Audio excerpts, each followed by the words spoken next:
Hello, MPS. It's your girl, Rensise Washington, aka Wellness Queen.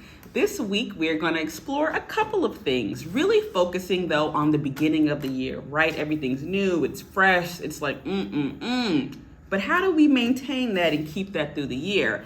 And I think one of the ways that we could do that is by making sure that we build a positive and supportive community while at work. We want to highlight this fact though, right? A couple of years ago and through the years, I have shared a graphic in which it highlights as educators where we fall through the year. At some points we're a bit higher and at some points we're a bit lower.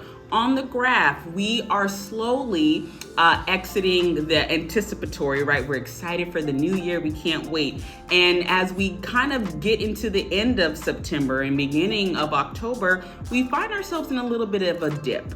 And so this is why positive and supportive communities are important in the workplace for people in general, but for especially those of us who work in education, because our year really does take dips, and not just for ourselves, but for our youngsters as well. And so we want to make sure that when we're cultivating and creating these positive communities and supportive communities, there's ones where we don't allow each other to swirl in misery, where we're truth tellers. Yes, this is hard, but it is the job. Or yes, this is hard. If you need help, let's go here. We also want to maintain joy.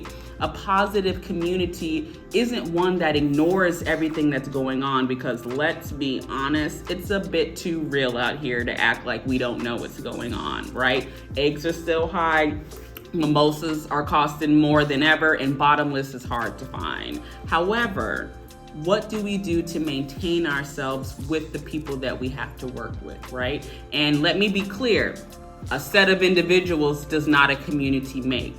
What are the intentional parts of getting to know our coworkers and connecting with them beyond trivial things, right? What are the real things that are going to save us from ourselves and save us from others on occasion? If we're talking about making positive impacts in the workplace, there are small but meaningful things you could do. How about give some affirmations, which are not just things you pull from your tail that don't come from anywhere, right? Tell someone they did something well. I'm not sure we hear it enough. We have a lot of new staff. Have you introduced yourself? Have you helped them access or learn about a new routine or process? I know it's taken me so long to learn about certain things that people knew already when I got here. How are you contributing to the positive environment and making sure that there's room for everyone? As somebody who goes around the district, I see a lot of communities. And one of the things that I realize is communication does impact a supportive or collaborative community and can impact the workplace.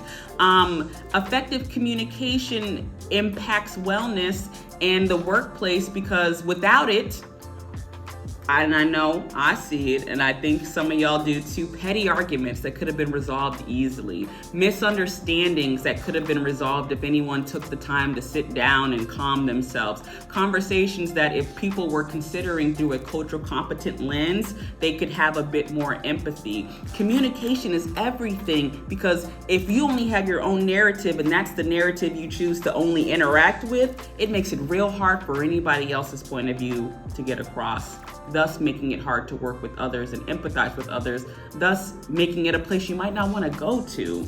So effective communication can really allow us to build better connections with each other in more thoughtful and meaningful ways. As far as steps that we can take to help make a more positive and supportive community, let's start with the basics. Be somebody people want to be around, right? That means handling our own stuff, making sure that we've got our needs met and making sure that it's not anybody else's job, right? But then also, how do we show up for people? If you need something from a staff member, are you a bit more nicer than when you don't need something? That impacts the relationship, right? Are you joyful, and not that you constantly are smiling and cracking jokes, but when people come around you, does it feel heavy or do they feel lighter? These are small things, but it really is about starting with us first if we want to create positive environments before we ask other people to. So what is the internal work that you're doing to make sure that you are a contributing factor to something positive? And so my hope is that with these small little reminders, if nothing else, you can just be mindful of how you show up in the space and maybe encourage others to be mindful of how they show up in the space as well.